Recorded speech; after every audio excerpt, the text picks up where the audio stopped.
நம்ம வீட்டில் இருக்கக்கூடிய மீதமான கரும்பை வச்சு எப்படி கரும்பு சாறு தயார் பண்ணுறதுன்னு பார்க்க போகிறோம். இந்த கரும்பு சாறு தயார் பண்ணுறதுக்காக மிஷின் எதுவுமே தேவையில்லை. வீட்டில் இருக்கக்கூடிய மிக்ஸி ஜாரை வச்சு ரொம்ப ஈஸியாக தயார் பண்ணிடலாம். ஹலோ ஃப்ரெண்ட்ஸ், வெல்கம் டு சமையல் டிலேட். வீடியோக்குள்ளே போகிறதுக்கு முன்னால் நீங்கள் இன்னும் சமையல் டிலேட் சேனலை சப்ஸ்கிரைப் பண்ணலைன்னா மறக்காமல் சப்ஸ்கிரைப் பண்ணுங்கள். இப்போ ஃபஸ்ட்டு கரும்பு சாறு தயார் பண்ணுறதுக்காக ஒரு கரும்பு எடுத்துகிட்டு இந்த மாதிரி கத்தினால் கட் பண்ணி எடுத்துக்கோங்க. இந்த கரும்பை இந்த மாதிரி சின்ன சின்ன பீஸாக கட் பண்ணி எடுத்துக்கோங்க. இதுக்கப்புறம் இந்த கரும்பில் உள்ள தோலை எப்படி நீக்கிறதுன்னு பார்க்கலாம். இப்போ கட் பண்ண கரும்புல இருந்து ஒரு பீஸ் எடுத்து கையில் வச்சுட்டு இந்த மாதிரி கத்தினால் நீங்கள் தோலை நீக்கி எடுத்துக்கோங்க. இப்படி கத்தினால நீங்கள் தோல் நீக்கும் போது கரும்புல உங்களுக்கு தோல் நீக்க ரொம்ப ஈஸியாக வந்துடும். இதே மாதிரி எல்லா கரும்பும் நீங்கள் தோல் நீக்கி எடுத்துக்கிட்டு சின்ன சின்ன பீஸாக கட் பண்ணி எடுத்துக்கோங்க. அப்போ தான் உங்களுக்கு மிக்ஸி ஜாரில் அரைப்பட ரொம்ப ஈஸியாக இருக்கும்.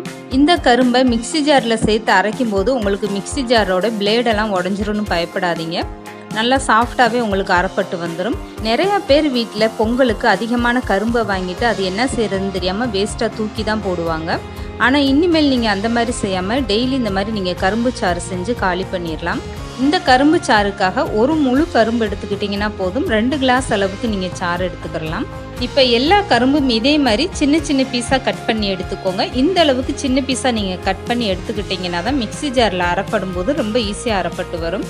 இப்போ கரும்பு சாறுக்காக இந்த அளவுக்கு கரும்பை பொடிசாக கட் பண்ணி எடுத்தாச்சு. இது அப்படியே நம்ம அரைக்க போகிறதில்ல. இது கூடவே ஒரு சின்ன பீஸாக இஞ்சி சேர்த்துக்கோங்க. தோல் நீக்கிட்டு சின்னதாக கட் பண்ணிவிட்டு சேர்த்துக்கோங்க. இஞ்சி அதிகமாக போயிடுச்சுன்னா உங்களுக்கு கார சுவை அதிகமாயிரும். அதனால் அளவோடு இஞ்சி சேர்த்துக்கோங்க. ஒரு முழு கரும்புக்கே சின்ன பீஸ் இஞ்சி எடுத்துக்கிட்டிங்கன்னா போதும். இப்போ கட் பண்ண கரும்புலேருந்து கொஞ்சமாக எடுத்து மிக்ஸி ஜாரில் சேர்த்துக்கோங்க. இது கூடவே 10 சொட்டு அளவுக்கு எலுமிச்சை சாறு விட்டுக்கோங்க.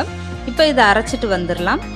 கரும்பை அரைச்சி எடுத்தாச்சு. இப்போ அரைச்சிட்டு வந்த கரும்பை பாருங்கள், இந்த அளவுக்கு ரெடி ஆயிடுச்சு. இது கூடவே 1/4 கிளாஸ் அளவுக்கு தண்ணி சேர்த்துக்கோங்க.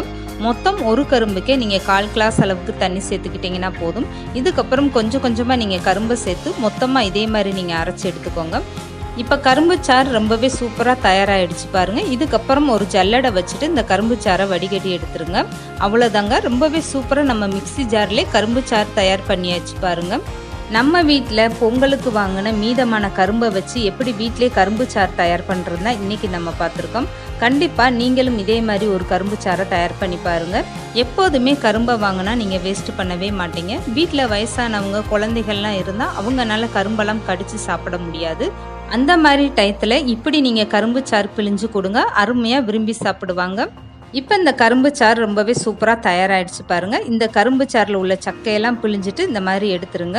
இந்த சக்கை நம்மளுக்கு தேவையில்லை. இதை நீங்கள் வெளியே போட்டுடலாம்.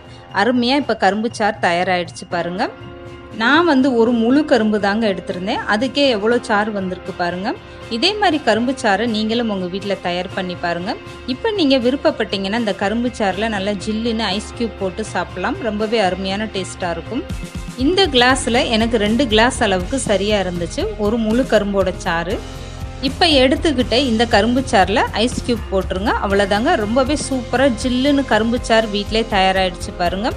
இந்த வீடியோ பிடிச்சிருந்தா லைக் பண்ணுங்கள், ஷேர் பண்ணுங்கள். மறக்காமல் சமையல் டிலேட் சேனலை சப்ஸ்கிரைப் பண்ணுங்கள்.